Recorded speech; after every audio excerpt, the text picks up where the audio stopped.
Boisar Tarapur rail मार्ग पर बारिश का असर। बोईसर तारापुर क्षेत्र में हुई भारी बारिश का असर अब रेलवे ट्रैक पर भी दिखाई देने लगा है। पहले ही तेज बारिश के बाद ट्रांस हार्बर रेलवे लाइन की स्थिति चिंताजनक नजर आई। तस्वीरों में देखा जा सकता है कि रेलवे ट्रैक के नीचे की मिट्टी और गिट्टी कई जगहों पर बह गई है, जिससे पटरियों के नीचे खाली जगह बन गई है। ये स्थिति यात्रियों की सुरक्षा के लिए गंभीर चिंता का विषय बन सकती है। जानकारी के अनुसार लगातार हो रही मूसलाधार बारिश के कारण ट्रैक के नीचे की जमीन कमजोर हो गई है। कुछ स्थानों पर पानी के तेज बहाव से रेलवे ट्रैक को सहारा देने वाली मिट्टी कट गई, जिससे रेल मार्ग की मजबूती पर सवाल खड़े हो रहे हैं। पत्रकारों को धमकी देने वालों को सीधे जेल भेजो। महाराष्ट्र के मुख्यमंत्री देवेंद्र फडणवीस ने पत्रकारों को धमकी देने और उनके काम में बाधा डालने वालों के खिलाफ कड़ी कार्रवाई के संकेत दिए हैं। मुख्यमंत्री ने कहा है कि पत्रकारों को धमकी देना लोकतंत्र को चुनौती देने के समान है और ऐसे मामलों में किसी भी दोषी को बख्शा नहीं जाएगा। मुख्यमंत्री ने स्पष्ट किया कि पत्रकार समाज और सरकार के बीच एक महत्वपूर्ण कड़ी है।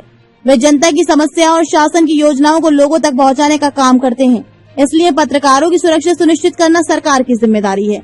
उन्होंने पुलिस प्रशासन को निर्देश दिए हैं कि पत्रकारों को धमकाने या उन पर दबाव बनाने वाले लोगों के खिलाफ सख्त कानूनी कार्रवाई की जाए। साथ ही पत्रकार सुरक्षा कानून के प्रभावी क्रियान्वयन पर भी जोर दिया गया है। महिलाओं पर अत्याचार के मामलों में महाराष्ट्र देश में दूसरे स्थान पर। महाराष्ट्र में महिलाओं के खिलाफ बढ़ते अपराध चिंता का विषय बनते जा रहे हैं। हाल ही में सामने आए आंकड़ों के अनुसार महिलाओं पर अत्याचार के मामलों में महाराष्ट्र देश में दूसरे स्थान पर पहुंच गया है। रिपोर्ट के मुताबिक घरेलू हिंसा, छेड़छाड़, दुष्कर्म और महिला उत्पीड़न जैसे मामलों में लगातार बढ़ोतरी दर्ज की गई है। विपक्ष ने इस मुद्दे पर सरकार को घेरते हुए महिलाओं की सुरक्षा को लेकर सवाल उठाए हैं। वहीं सरकार का कहना है कि महिलाओं की सुरक्षा के लिए कई योजनाएं और विशेष अभियान चलाए जा रहे हैं। पुलिस विभाग को भी ऐसे मामलों में त्वरित कार्रवाई के निर्देश दिए गए हैं। महिला संगठनों ने मांग की है कि अपराधियों के खिलाफ तेजी से कार्रवाई हो और महिलाओं को सुरक्षित माहौल उपलब्ध कराया जाए। ड्रग्स तस्करों पर सरकार सख्त। हर पुलिस थाने में बनेगा एंटी नारकोटिक्स पॉइंट। महाराष्ट्र सरकार ने नशे के कारोबार के खिलाफ बड़ा अभियान छेड़ने का ऐलान किया है। मुख्यमंत्री देवेंद्र फडणवीस ने कहा है कि ड्रग्स तस्करों के खिलाफ आर पार की लड़ाई लड़ी जाएगी और राज्य में नशे के नेटवर्क को पूरी तरह खत्म करने का प्रयास किया जाएगा। सरकार की योजना के अनुसार राज्य के प्रत्येक पुलिस थाने में विशेष एंटी नारकोटिक्स पॉइंट बनाया जाएगा। इसका उद्देश्य ड्रग्स की तस्करी, बिक्री और सेवन से जुड़े मामलों पर तेजी से कार्रवाई करना है। 2 स्वर्ण पदक जीतने वाले खिलाड़ी की पालघर प्रशासन ने नहीं ली सुध। पालघर जिले के सफाले क्षेत्र के युवा खिलाड़ी विधीश राजते ने अंतर्राष्ट्रीय योगासन प्रतियोगिता में शानदार प्रदर्शन करते हुए 2 स्वर्ण पदक अपने नाम किए हैं। अहमदाबाद में आयोजित पहली विश्व योगासन प्रतियोगिता में उन्होंने देश और जिले का नाम रोशन किया। विधीश ने लेग बैलेंस और साधिक योगी जैसी स्पर्धाओं में उत्कृष्ट प्रदर्शन कर स्वर्ण पदक हासिल किए। उनकी इस उपलब्धि से पूरे पालघर जिले में खुशी का माहौल है और खेल प्रेमी उनकी सराहना कर रहे हैं। हालांकि इतनी बड़ी उपलब्धि के बावजूद खिलाड़ी और उसके परिवार का आरोप है कि पालघर प्रशासन और जनप्रतिनिधियों ने अब तक उनकी उपलब्धि का कोई संज्ञान नहीं लिया, ना तो सम्मान किया गया और न ही प्रोत्साहन के लिए कोई पहल की गई।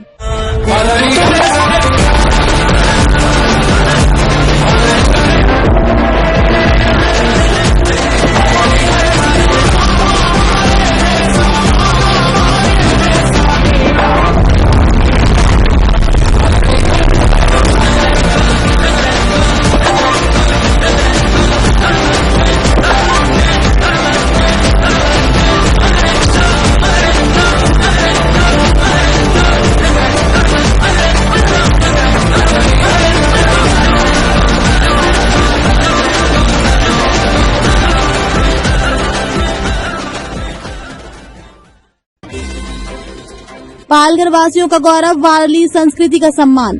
आदिवासी अस्मिता का अभिमान पद्मश्री 2026 सम्मान से सम्मानित श्री भिकल्या लाडक्या भिंडा जी को हार्दिक बधाई। मिट्टी से जुड़कर वारली संस्कृति की पहचान को देश भर तक पहुंचाने वाले लोक कलाकार श्री भिकल्या लाडक्या भिंडा को मिली पद्मश्री सम्मान पूरे आदिवासी समाज के लिए गर्व और सम्मान का विषय है।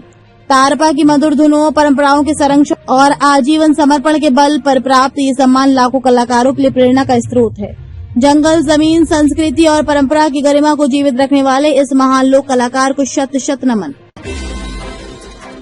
पहली बारिश में ही पालघर नगर परिषद की पोल खुली। पालघर माहिम रोड बना तालाब, नागरिक परेशान। पहली बारिश में पालघर नगर परिषद की कार्य प्रणाली पर गंभीर सवाल खड़े होने लगे हैं। पालघर से माहिम जाने वाले मुख्य मार्ग पर बड़े पैमाने पर जल भराव होने से वाहन चालकों, राहगीरों, स्कूली बच्चों और बुजुर्गों को भारी परेशानी का सामना करना पड़ रहा है। सड़क पर कई स्थानों पर पानी जमा हो जाने के कारण वाहनों की रफ्तार धीमी पड़ गई है और ट्रैफिक जाम की स्थिति निर्माण हो रही है। दोपहिया वाहन चालक विशेष रूप से परेशान हैं। कई बाइक, स्कूटी और ऑटो रिक्शा बीच रास्ते में बंद पड़ रहे हैं, जिससे लोगों का समय और पैसा दोनों बर्बाद हो रहा है। मेट्रो खराब, ट्रकों में सवार लोग। बेंगलुरु में मची अफरा तफरी को लेकर बीजेपी सांसद की तीसरी दुनिया वाली टिप्पणी। बेंगलुरु मेट्रो के पर्पल लाइन में तकनीकी खराबी से मंगलवार को हजारों यात्रियों को भारी परेशानी हुई, जिससे शहर में अफरा तफरी मच गई। एयर इंडिया में बड़ा बदलाव। पूर्व नागरिक उड्डयन सचिव प्रदीप खरोला की वापसी, चेयरमैन के कार्यकारी सलाहकार नियुक्त किए गए। एयर इंडिया में बड़ा प्रशासनिक बदलाव हुआ है। इसके तहत पूर्व सीएमडी प्रदीप सिंह खरोला को चेयरमैन एन चंद्रशेखरन का कार्यकारी सलाहकार नियुक्त किया गया है। NH 166 रत्नागिरी और कोल्हापुर सेक्शन के कार्यों में बड़ा। अंतर्राष्ट्रीय राजमार्ग 166 के रत्नागिरी और कोल्हापुर क्षेत्र में सड़क निर्माण कार्यों को लेकर यात्री एवं करदाता संजय सिरोडकर ने अपनी प्रतिक्रिया साझा की है। उन्होंने बताया कि रत्नागिरी अधिकार क्षेत्र के पाली साखरपा अंबा मार्ग पर सीमेंट रोड का निर्माण लगभग पूरा हो चुका है। करीब 60 किलोमीटर का यह मार्ग मात्र 1 घंटे में तय किया जा सकता है और सड़क की गुणवत्ता संतोषजनक होने के कारण इस मार्ग पर टोल शुरू होने पर भी उन्हें आपत्ति नहीं होगी। वहीं दूसरी ओर कोल्हापुर अधिकार क्षेत्र के अंबा मलकापुर बांबवड़े कोल्हापुर मार्ग की स्थिति को उन्होंने बेहद खराब बताया है। उनके अनुसार इस हिस्से में निर्माण कार्य अभी अधूरा है और कई जगहों पर कार्य मानकों का पालन नहीं किया गया है।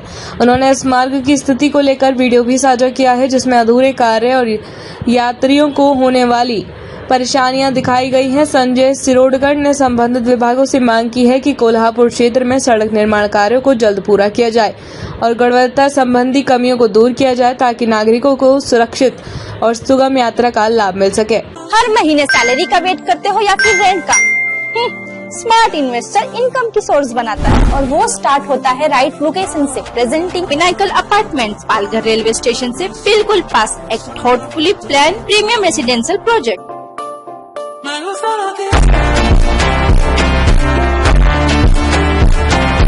जो आपको देते हैं 1 BHK और 2 BHK का एक large apartment with private terrace. यहाँ आपको मिलेगी डेली लाइफ की हर जरूरत वॉकिंग डिस्टेंस पर। Railway station, mall, market, bus stop, police station और ऐसी कई सारी facilities. Limited units available. Book your site visit now and secure your dream luxury home before it's gone.